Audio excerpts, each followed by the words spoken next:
Hello friends, कैसे हैं आप सब। तो डिस्कस करते हैं इंपॉर्टेंट टॉपिक। क्लास नंबर 8 है, व्याकरण का समास। तो आइए समझते हैं कि होता क्या समास। देखिए, डेफिनेशन दिया गया है, दो या दो से अधिक पदों या शब्दों को मिलाकर नए शब्द बनाने की प्रक्रिया जो है उस समास कहते हैं। समास विग्रह क्या है? जब समस्त पद के सभी पदों को अलग अलग किया जाता है तब उस प्रक्रिया को समास विग्रह कहते हैं। समस्त पद विग्रह, देश भेद के लिए भक्ति। समास के भेद, समास के 6 भेद हैं। पहला है आपका अव्ययी भाव समास, तत्पुरुष समास, कर्मधारय समास, द्विगु समास, द्वंद्व समास, एक है आपका बहुव्रीहि समास। नेक्स्ट है, पहला है आपका अव्ययी भाव समास। देखिए इसमें क्या है, जिन समास का पूर्व पर अव्यय हो और वही प्रधान हो तथा समस्त पद भी अव्यय की भांति कार्य करे उसे जो होता है अव्ययी भाव समास कहते हैं। इस समस्त पद विग्रह है, जैसे अनुदेश, इसका मतलब होता है देश के अनुसार। नियोग, ठीक से योग। सप्तनीक, तो पानी रहित। अतिवृष्टि, वृष्टि की अधिकता। निर्भय, भय से रहित। बेरहम, मतलब रहम के बिना। भरपेट, पेट भर कर। क्रमानुसार, क्रम के अनुसार। जीवन पर्यंत, मतलब जीवन तक। दिन भर, मतलब पूरे दिन। ये आते हैं आपके अव्ययी भाव समास के अंतर्गत। नोट में कहा गया है कि पुनरुक्ति होने पर अव्ययी भाव समास होता है, जैसे धीरे धीरे आगे आगे एक एक, तो दो वर्ड एक ही वर्ड दो बार रिपीट हो रहा है इत्यादि, ये सब आते हैं आपके। ठीक है ना। नेक्स्ट है तत्पुरुष समास। देखिए तत्पुरुष समास क्या है? जिस सामासिक पद का उत्तर पद समान होता है तथा पूर्व पद के साथ लगे कारकों चिन्हों का लोप हो जाता है उसे तत्पुरुष समास कहते हैं। समस्त पद विग्रह से दान पात्र, दान के लिए पात्र।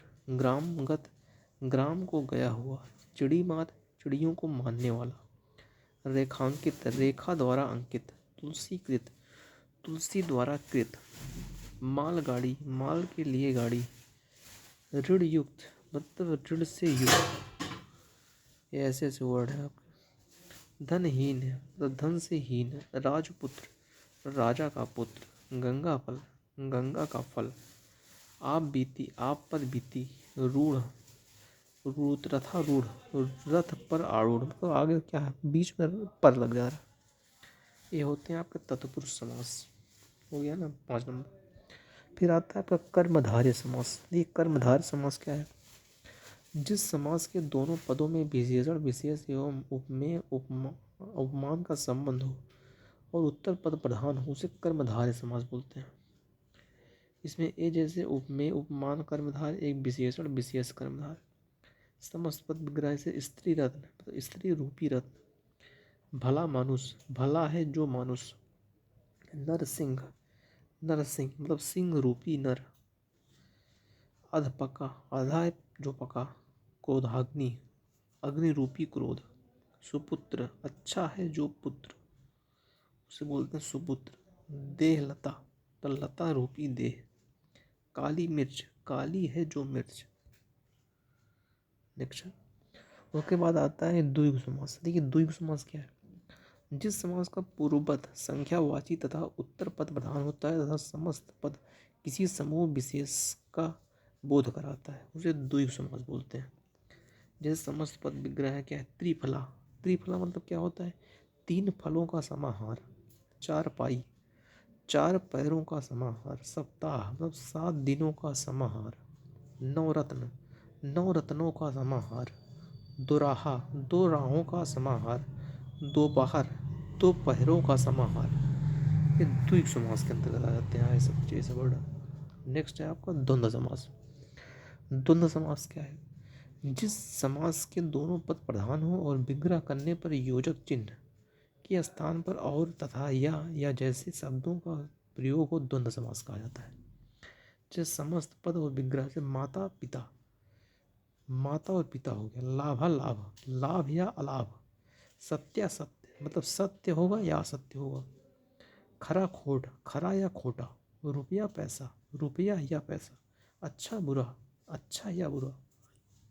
इस तरह के आते हैं द्वंद्व समास में। नेक्स्ट है आपका बहुब्रीहि समास। देखिए क्या है इसमें, जिस समास का ना पूर्वपद प्रधान हो ना उत्तर पद प्रधान हो, दोनों के साथ तीसरा पद प्रधान हो तो उसे बहुब्रीहि समास बोलते हैं। ठीक है, देखिए जैसे पहला है अंशुमाली। अंशु है मालाएं जिसकी अर्थात सूर्य। दशानन, दस है आनंद जिसके अर्थात रावण। निशाचर, निशा में विचरण करने वाला अर्थात राक्षस। पीताम्बर, पीला है अंबर जिसका अर्थ श्री कृष्ण। लंबोदर, लंबा है उधर जिसका अर्थात श्री गणेश। जितेंद्री, इंद्री को जीतने वाला अर्थात जितेंद्री। चतुर्भुज, चार है भुजाएं जिनकी अर्थात विष्णु। चतुर्मुख, चार है मुख जिनके मतलब अर्थात ब्रह्मा। चंद्रधर, धर को धारण, चंद्र को धारण करने वाला अर्थात शंकर। बीड़ा पाड़ी, बीड़ा है पाड़ी में जिनके अर्थात सरस्वती। तब इस तरह के आते हैं बहुब्रीहि समास में। देखिए कुछ कैसे पूछा जाता है, वातावरण का विग्रह समास होगा तो वातावरण, वाता का आवरण, तो वात का आवरण। ऑप्शन नंबर आपका हो जाएगा इसमें फर्स्ट, वात का आवरण। वात का आवरण मतलब ऑप्शन नंबर आपका फर्स्ट हो जाएगा इसमें। देखिए व्याख्या में कहा गया है, जिस सामाजिक पद का उत्तर पद प्रधान होता है तब पूर्व पद के साथ लगे कारकों चिन्हों का लोप हो जाता है उसे तत्पुरुष समास कहते हैं। तत्पुरुष समास के उदाहरण जैसे दान पात्र, दान के लिए पात्र। ग्रामगत, ग्राम को गया हुआ। चिड़ी मार, चिड़ियों को मारने वाला। रेखांकित, रेखा द्वारा अंकित, ये हो गया। नेक्स्ट है नगपति का विग्रह समास होगा। नगपति, नगों का पति, मतलब एक तत्पुरुष समास में आ जाता है आपका। तत्पुरुष समास में जैसे कि विग्रह, समस्त विग्रह। तुलसी कृत गाड़ी, तुलसी द्वारा कृत माल, गाड़ी माल के लिए। ऋण युक्त, तो ऋण से युक्त धनहीन, धन से हीन। नेक्स्ट है आपका पाप पुण्य। पाप पुण्य जो होता है आपका तत्पुरुष से द्वंद्व है अव्ययी भाव। पाप पुण्य जो होता है पर द्वंद्व में आता है।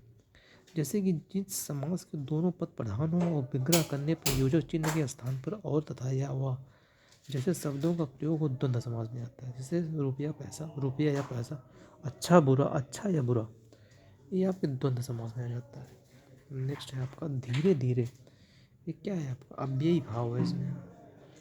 जिस समास का पूर्व पद अव्यय हो और वही प्रधान हो, समस्त पद भी अव्यय की भांति कार्य कर, उसे अव्ययी भाव, उसे अव्ययी भाव समास कहते हैं। जैसे पुनरुक्ति होने पर अव्ययी भाव समास होता है। धीरे धीरे, आगे आगे, एक एक इत्यादि ये सब आते हैं आपके। तो यहाँ ऑप्शन नंबर आपको फोर्थ होगा। नेक्स्ट है निम्न में कौन सा युग्म सही नहीं है, मतलब निगेटिव पूछा है आपसे। नील कमल, कर्मधारय, आजीवन तत्पुरुष, चौराहा, द्वीप, अथाशक्ति आपका अव्ययी भाव समास। तो आजीवन जो होगा आपका तत्पुरुष समास नहीं होगा आपको। आजीवन शब्द अव्ययी भाव समास होगा। ठीक है ना, ऑप्शन नंबर सेकंड आपको सही है। 13 हो गया ना, 14 नंबर। देव जो महान है यह किस समास का उदाहरण है। यह आपका कर्मधारय, मतलब ऑप्शन नंबर आपका फर्स्ट हो जाएगा। जिस समास के दोनों पदों में विशेषण विशेष एवं उपमेय उपमान का संबंध हो उसे उत्तर पद प्रधान से कर्मधारय समास बोलते हैं। ठीक है ना, ऑप्शन नंबर फर्स्ट हो जाएगा। नेक्स्ट है आपका कौन सा विकल्प सही नहीं है, मतलब निगेटिव पूछा है आपसे। आमरण, अव्ययी भाव समास, सत्यासत तत्पुरुष, त्रिनेत्र, बहुब्रीहि, चवन्नी, द्विगु। कौन सा सही नहीं है, तो आपका सेकंड सही नहीं है, सत्यासत तत्पुरुष। देखिए सत्यासत में द्वंद्व समास होगा, इसका समास विग्रह सत्य असत होता है। ठीक है ना, तो ये कुछ इंपॉर्टेंट टॉपिक थे समाज से रिलेटेड। चलिए मिलते हैं फिर नेक्स्ट वीडियो में, तब तक के लिए thank you so much. Channel पर नए हो सब्सक्राइब कर दीजिएगा।